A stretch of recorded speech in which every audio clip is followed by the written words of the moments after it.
Morning, sports fans. As you can see, it's a beautiful day to learn about bleeding and what we're really here for: women's baseball. As you're probably aware, bleeding disorders come in two major flavors: those related to components of the coagulation cascade and those related to platelet abnormalities. In this sketch, the first in our series on bleeding disorders, we'll tackle the platelet disorders that can lead to abnormal bleeding. Make sure to check out our next sketch on coagulation cascade disorders to round out your knowledge of bleeding diatheses. Welcome to Von Willebrand Field, home of the Platelets, America's favorite women's baseball team, and our symbol for platelet disorders. We'll first cover the general findings common to most platelet disorders, followed by a more in depth discussion of the specific conditions you'll need to know. Let's begin. Platelet disorders can be broadly divided into two categories: those characterized by a quantitative defect, that is, low numbers of platelets, and those characterized by a qualitative defect, aka dysfunctional platelets. Before we get too specific, let's discuss some of the general symptoms and signs you'll see in most platelet disorders. We'll spend some time with this unfortunate superfan over here by the home team's dugout to learn more about the common presenting symptoms. Mucocutaneous bleeding is a common presenting symptom. This pattern of bleeding commonly manifests as frequent nosebleeds or gingival bleeding following minimal trauma, like brushing teeth, or getting hit in the face with a foul ball. Not exactly minor trauma, but you get the picture.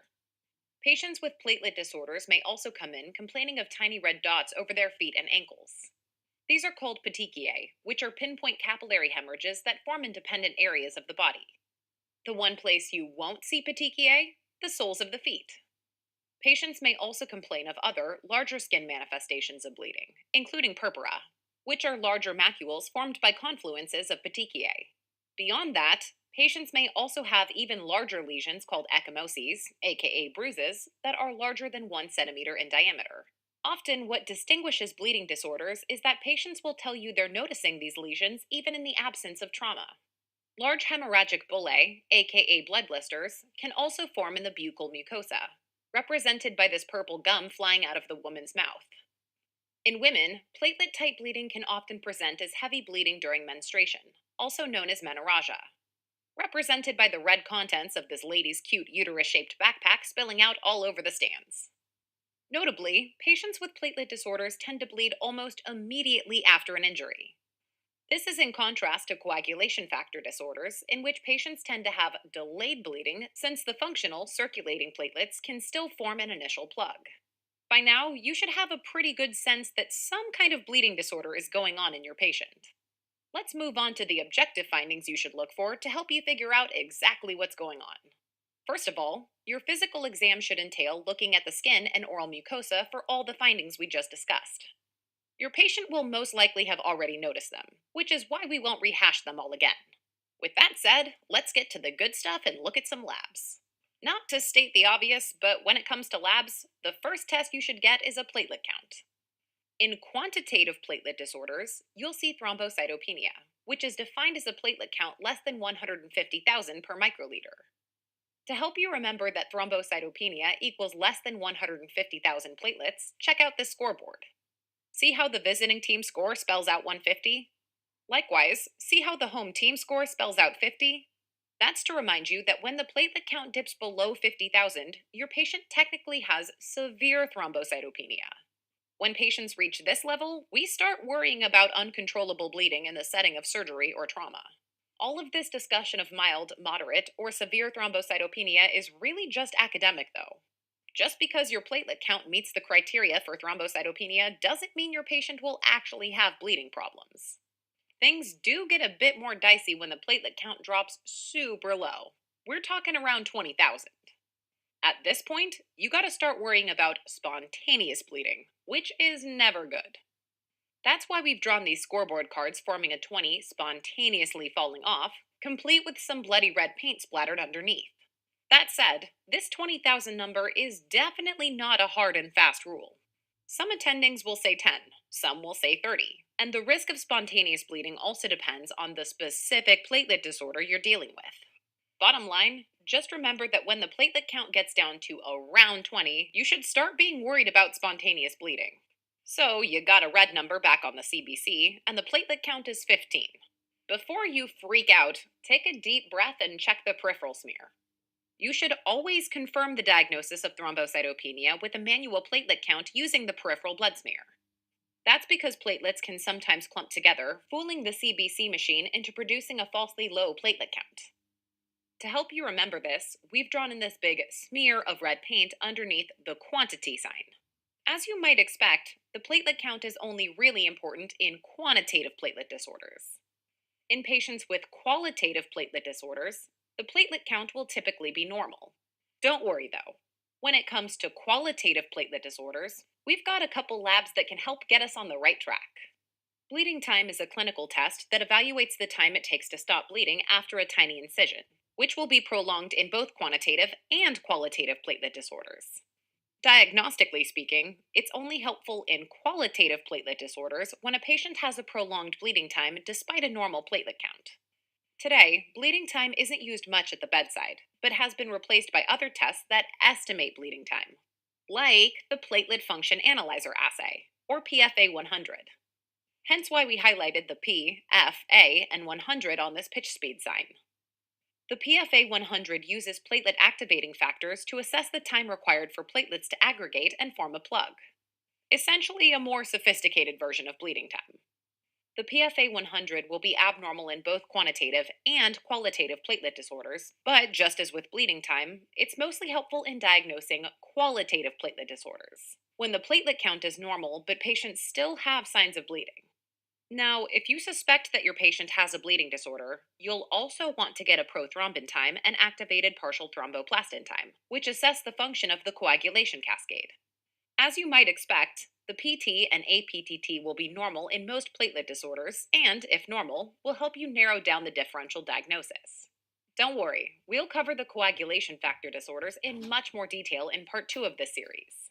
Alright, you've done the tests, and you're pretty sure you're dealing with a platelet disorder. Let's now go over some specific etiologies, starting with the quantitative platelet disorders. Remember that thrombocytopenia is defined as a platelet count less than 150,000 in adults. While the various quantitative platelet disorders are all characterized by thrombocytopenia, they can have very different clinical presentations. Keep in mind that there are a lot of causes of thrombocytopenia that you'll see on the wards, like viral infections, sepsis, and drugs. However, these conditions don't typically cause actual bleeding, so we won't cover them in this sketch. One of the most common quantitative platelet disorders is immune thrombocytopenia, aka ITP. This is an acquired condition in which autoantibodies are formed against the body's own platelets. This autoimmune mediated attack on platelets is represented by this batter angrily shattering home plate. See how the bat is shaped like an antibody? Kinda like the autoantibodies that attach to platelets in ITP. ITP comes in two varieties. Primary, also known as idiopathic thrombocytopenic purpura, in which no known trigger can be identified, and secondary, which is associated with an inciting drug or disease such as HIV, hepatitis C, lupus, or chronic lymphocytic leukemia. Although the pathophysiology of ITP isn't completely understood, it's thought that some kind of trigger leads to the production of IgG autoantibodies against glycoprotein 2b3a receptors on the platelet membrane. Once autoantibodies attach to these receptors, the platelets are marked for phagocytosis by macrophages in the spleen. This is illustrated by the discarded, cracked home plates filling up these spleen shaped trash cans. Heading to the visiting team's dugout, you can see that one of the most common complaints patients with ITP present with is fatigue. The cause is poorly understood, and this symptom is often present even when the platelet count is only mildly decreased. While many patients with ITP are asymptomatic, those who do bleed experience the platelet type bleeding that we discussed earlier, such as epistaxis, gingival bleeding, and skin changes like petechiae and purpura, usually found in dependent areas of the body like the lower extremities. Hence the red spots on this batter's socks. No, they're not red socks. We couldn't get the license on that name for whatever reason. ITP is a chronic condition with a bimodal distribution. It's common in young women aged 20 to 30, like our batter, and older men over the age of 70, like our embittered old white wizards coach. While many episodes of ITP ultimately pass without an identifiable inciting event, you should do a little bit of digging to identify any potential triggers in your patient. For example, Drugs are a common cause of ITP, with antibiotics such as sulfa drugs, penicillins, cephalosporins, fluoroquinolones, and vancomycin being common offenders. That's why we've drawn in this antibiotic pill bottle shaped bucket of baseballs here in the dugout. Certain systemic conditions are also known to trigger ITP, such as HIV, depicted by our recurring sketchy HIV white wizard hat on the visiting team's banner, and hepatitis C, represented by the sleeping player's hippo batting helmet. Patients with unexplained thrombocytopenia should be evaluated for both infections. Lupus is also associated with ITP, which is why there's a wolf dog sitting in the visiting team's dugout.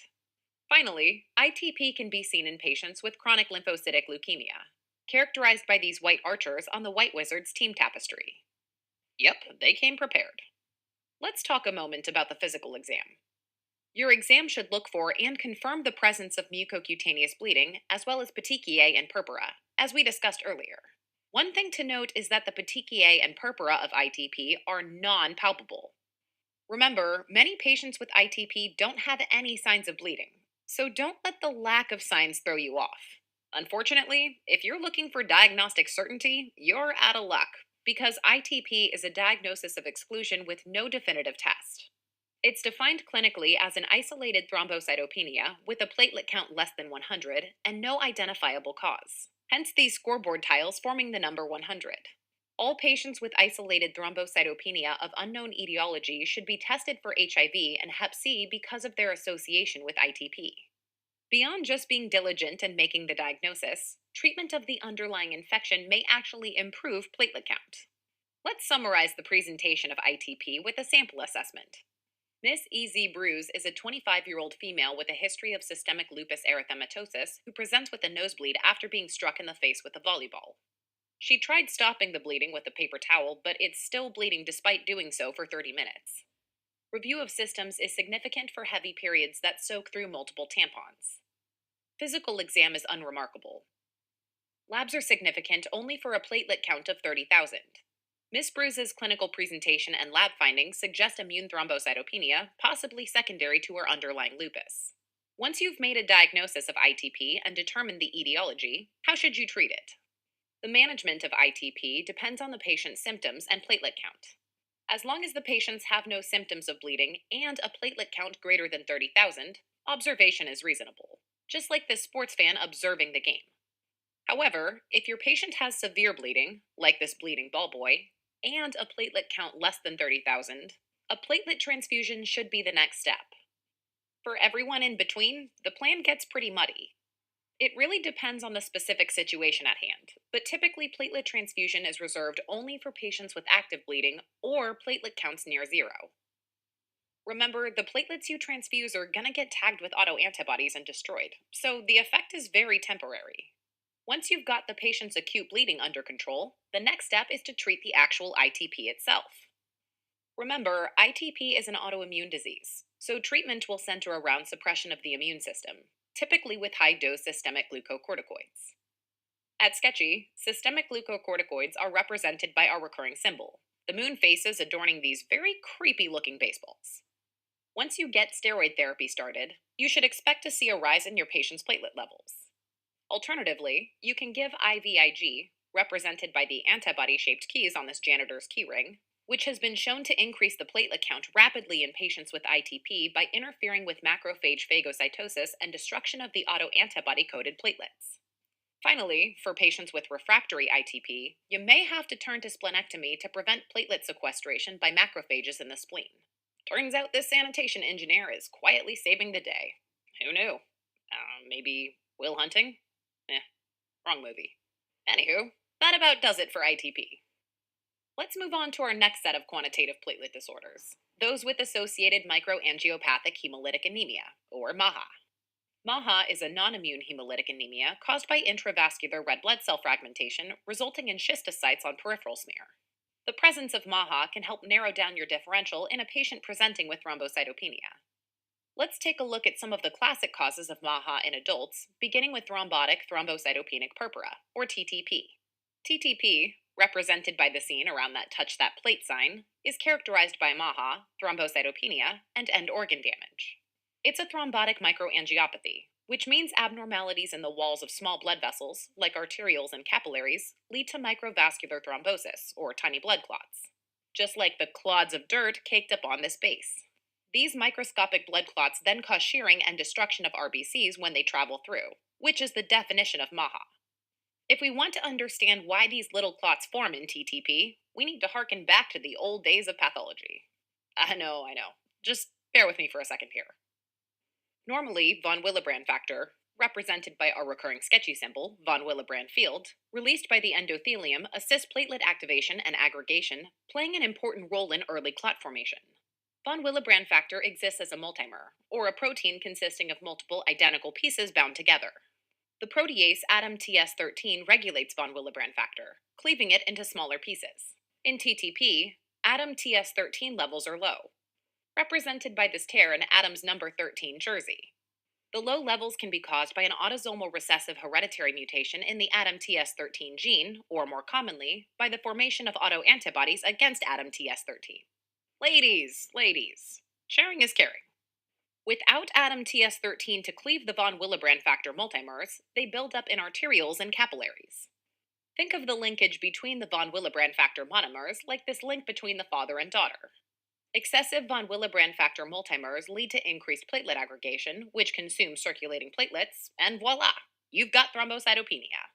Because of this, TTP is known as a consumptive coagulopathy. We'll compare TTP to disseminated intravascular coagulation, aka DIC, another consumptive coagulopathy, in the next sketch in this series. Let's talk about some of the common presenting symptoms you're likely to see in a patient with TTP. On the wards, people love to talk about the pentat of fever, MAHA, thrombocytopenia, altered mental status, and renal failure. But this entire pentat is only present in about 20% of patients. Some patients with TTP may initially present with fever. Naturally, bleeding is a common symptom. Once again, patients will experience a platelet type bleeding, typically manifesting as petechiae, purpura, or easy bruising. Overt, severe bleeding is typically not seen. Neurologic symptoms, represented by our recurring sketchy symbol, the brain hat falling off this distressed fan, are quite common in TTP and can range from headache and confusion to focal neurologic deficits, seizure, and stroke. These symptoms are caused by those microthrombi we mentioned earlier, this time forming in the small vessels in the brain. In addition to neurologic symptoms, patients with TTP often present with a variety of GI complaints, including abdominal pain, diarrhea, nausea, and vomiting, represented by this green-faced team manager who looks like he's ready to spew. TTP is most commonly seen in young adults and is very rare in children. It's also more commonly seen in women and African Americans.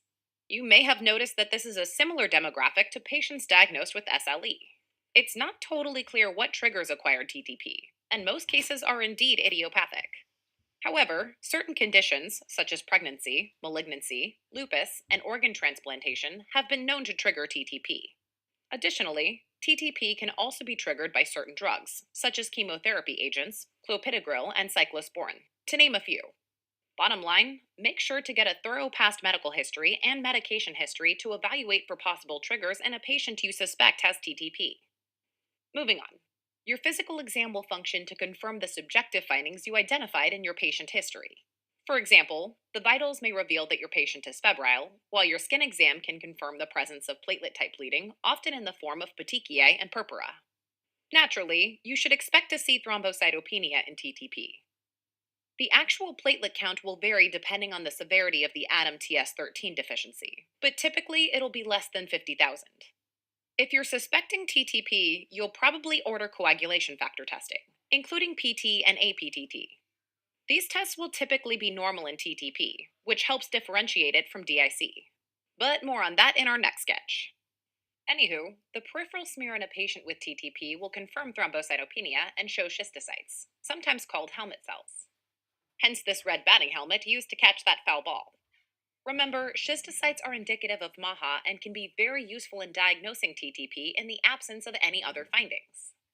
The shearing of red blood cells, kind of like the sheared broken baseballs and dirt clods stuck in this foul ball net, will manifest as classic hemolytic anemia lab findings. That is, increased LDH, increased unconjugated bilirubin, and decreased haptoglobin. Don't know what I'm talking about? Head over to our hemolytic anemia sketches for more details. Confirmatory testing for TTP includes quantifying ADAM TS13 enzyme activity. In the presence of schistocytes and thrombocytopenia, ADAM TS13 enzyme activity of less than 10% confirms the diagnosis of TTP. Just like how this torn ADAM 13 jersey is certified authentic. No wonder you guys are fighting over it. Part of the initial workup for TTP also includes performing an ADAM TS13 inhibitor test, capable of identifying autoantibodies to ADAM TS13. Hence, this certified tag over the antibody dress wearing fan. It's important to remember, though, if you suspect TTP given the appropriate clinical presentation and preliminary test findings, don't wait for these confirmatory test results to come back before starting potentially life saving treatment. Let's summarize the clinical presentation of TTP in a sample assessment statement. Miss Millie T. Murr is a 30-year-old female presenting with headache and abdominal pain for the past 2 days. Her boyfriend says she's also been acting strangely during this time. Physical exam is significant for scleral icterus and scattered petechiae over the lower extremities. Labs are significant for a platelet count of 40,000, total bilirubin of 3.5, direct bilirubin of 0.5, elevated LDH, and decreased haptoglobin. Peripheral smear is significant for many schistocytes. Based on these findings, Miss Murr's presentation is most likely due to TTP. Alright, now that you know how to diagnose TTP, let's go over how to treat it.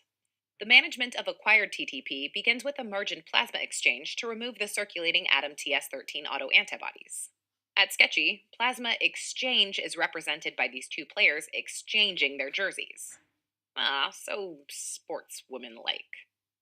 Systemic glucocorticoids, represented by these creepy moon-faced baseballs, should also be given soon after to decrease ADAM TS13 autoantibody production. Rituximab, a monoclonal antibody against CD20 found on the surface of B cells, can also be used in the initial management of acquired TTP. At Sketchy, rituximab is represented by our tux-wearing sports reporter. So stylish. Some studies have shown that in addition to reducing ADAM TS13 antibody levels, rituximab may also help prevent disease relapse. For acquired TTP, treatment is continued until platelet counts rise above 150,000. In the future, if patients start having symptoms again, a platelet count should be done to identify TTP quickly and ensure that treatment is not delayed. One last thing before moving on. TTP is often discussed in the same breath as hemolytic uremic syndrome, aka HUS. HUS is also a thrombotic microangiopathy, characterized by thrombocytopenia, MAHA, and kidney injury. HUS is caused by the effects of Shiga toxin, which is produced after a coli or Shigella infection. It's very similar in presentation to TTP, although HUS tends to present with more profound renal failure, whereas TTP tends to produce more neurologic symptoms. HUS is much more common in kids, so we'll cover all the details in Sketchy Pete's. Before we leave quantitative platelet disorders behind, let's talk for a minute about liver disease. Both acute and chronic liver disease can lead to quantitative platelet disorders, aka thrombocytopenia, or qualitative platelet disorders, aka platelet dysfunction. In liver disease, represented by this cracked liver-shaped base, thrombocytopenia is the result of both impaired platelet production and increased platelet sequestration in the enlarged spleen, just like the plates stored in the spleen-shaped locker. In addition to a quantitative platelet defect, there's plenty of evidence that liver disease leads to compromised platelet function as well. Alright, let's head over to the right side of the infield to discuss qualitative or functional platelet disorders. Unlike quantitative platelet disorders, these conditions are characterized by a normal platelet count. As mentioned previously, qualitative platelet disorders will also have an abnormal bleeding time and PFA 100 test result. These results in combination with a normal platelet count should make you think of qualitative platelet disorders. The first qualitative disorder we'll talk about is von Willebrand disease, which is the most common inherited bleeding disorder. There are several variations of von Willebrand disease, which can be due to dysfunctional, decreased, or absent von Willebrand factor. Either way, the end result is the same: dysfunctional platelets. Von Willebrand disease is most commonly inherited in an autosomal dominant fashion. Represented by our recurring Sketchy symbol, the autosomal dominant domino-shaped purse on this woman's arm. Von Willebrand factor normally helps activated platelets to adhere to the endothelial matrix. So, decreased or dysfunctional von Willebrand factor means that the platelet plug can't form, which clinically results in bleeding. Just like this platelets player who just couldn't adhere to her friend in the stands. Von Willebrand factor also acts as a carrier protein for clotting factor VIII, which has a very short half life unless it's bound to it. Therefore, von Willebrand disease is also characterized by decreased levels of factor VIII. Be on the lookout for the patient presenting with classic platelet type bleeding, including mucosal bleeding, easy bruising, petechiae, along with heavy menstrual bleeding in female patients. Recall that von Willebrand disease is the most common inherited bleeding disorder. Therefore, asking about a family history of abnormal bleeding is super important in any patient with bleeding symptoms. When it comes to labs, the first thing to keep in mind is that as a qualitative platelet disorder, platelet counts will be normal in von Willebrand disease. Unlike other platelet disorders, von Willebrand disease often presents with a prolonged PTT, hence this platelet player clapping and making that PTT sound. A prolonged PTT in von Willebrand disease results from the effect of von Willebrand factor on factor VIII.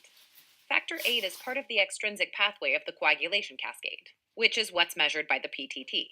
Decreased or dysfunctional von Willebrand factor leads to decreased factor VIII and a prolonged PTT. We'll discuss coagulation factor related bleeding in part 2 of the series, so make sure to check it out. The first disease specific screening test to order is the von Willebrand factor antigen test, which measures VWF protein levels.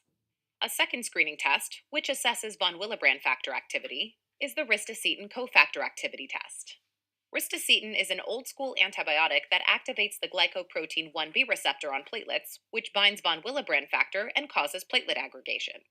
In von Willebrand disease, low von Willebrand factor means there's nothing for these platelets to bind to, resulting in a negative test.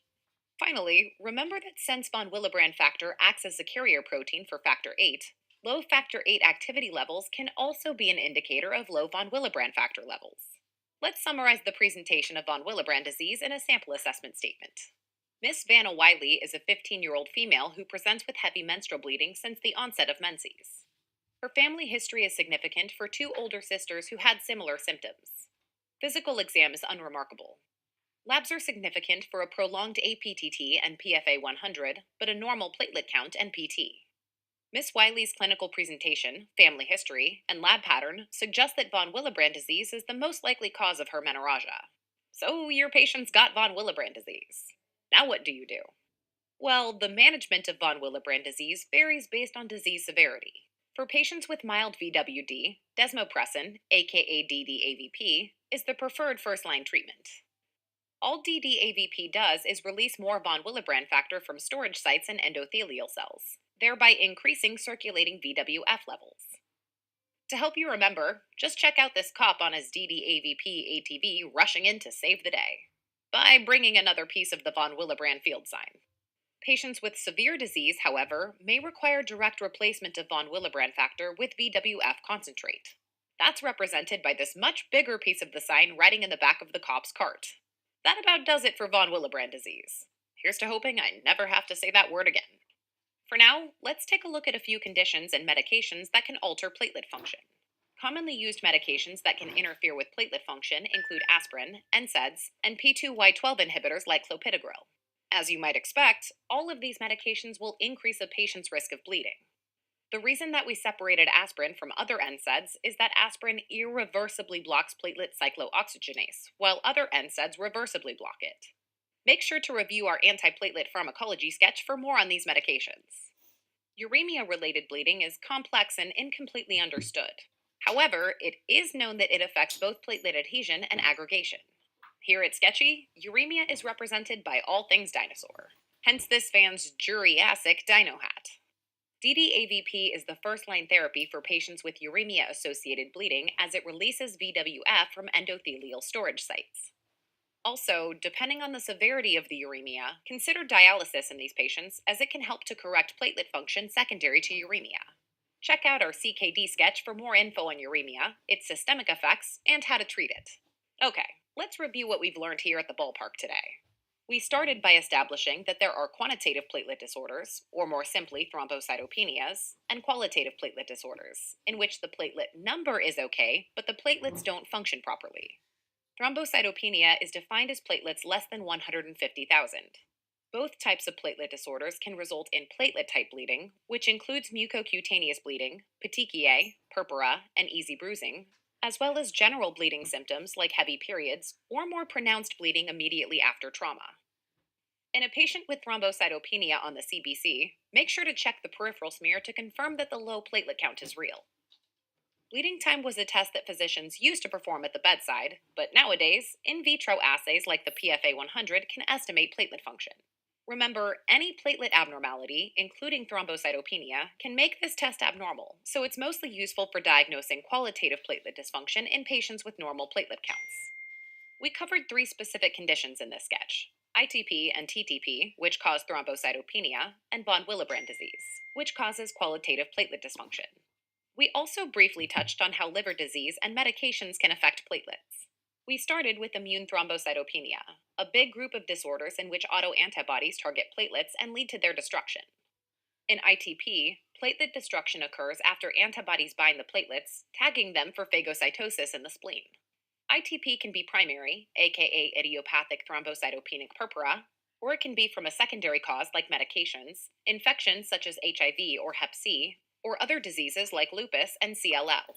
ITP presents with fatigue and platelet type bleeding. It tends to affect younger women and older men. Platelet counts are typically less than 100,000 with no other identifiable cause of the thrombocytopenia. Treatment of ITP depends on its severity. In mild cases where platelets are greater than 30,000 and the patient has no significant bleeding, simple observation is just fine. For more severe cases, you can transfuse platelets with options to give steroids and/or IVIG. In refractory cases, you might even have to consider splenectomy to get rid of the site of destruction of the platelets. Next, we learned about TTP. TTP stems from reduced levels of ADAMTS13 protease, which can be hereditary or acquired due to the formation of autoantibodies against the protein. Reduced ADAMTS13 levels lead to increased von Willebrand factor multimers, which causes platelet aggregation. Lots of platelets get used up in these extensive small clots, leading to low circulating platelets and thrombocytopenia. This phenomenon, also known as thrombotic microangiopathy, also causes microangiopathic hemolytic anemia, or MAHA. These patients present with fever, petechiae, purpura, neurologic symptoms like altered mental status, and GI complaints. They tend to have more severe thrombocytopenia, with platelet count less than 50,000. Peripheral smear confirms thrombocytopenia and shows schistocytes. More specific labs include ADAMTS13 activity testing and ADAMTS13 antibody testing. Treatment with emergent plasma exchange can be life-saving. Additional therapies to consider include systemic glucocorticoids and rituximab. We went over how liver disease can cause thrombocytopenia by platelet sequestration in the spleen, decreased production of platelets, and platelet dysfunction. We discussed von Willebrand disease, an autosomal dominant disease in which low von Willebrand factor results in platelet dysfunction. Without enough von Willebrand factor, platelets have a hard time adhering to the endothelial matrix and forming clots. As a result, these patients suffer from various degrees of bleeding. Labs can reveal an elevated PTT since the von Willebrand factor affects factor VIII, part of the extrinsic pathway. Specific labs include the von Willebrand factor antigen and the ristocetin cofactor test. Treatment includes DDAVP to release more von Willebrand factor from endothelial cells in patients with mild disease, and straight-up replacement with von Willebrand factor concentrate in patients with severe disease. Don't forget that drugs like aspirin, NSAIDs, and clopidogrel can also affect platelet function. Lastly, uremia can impair platelet adhesion and aggregation.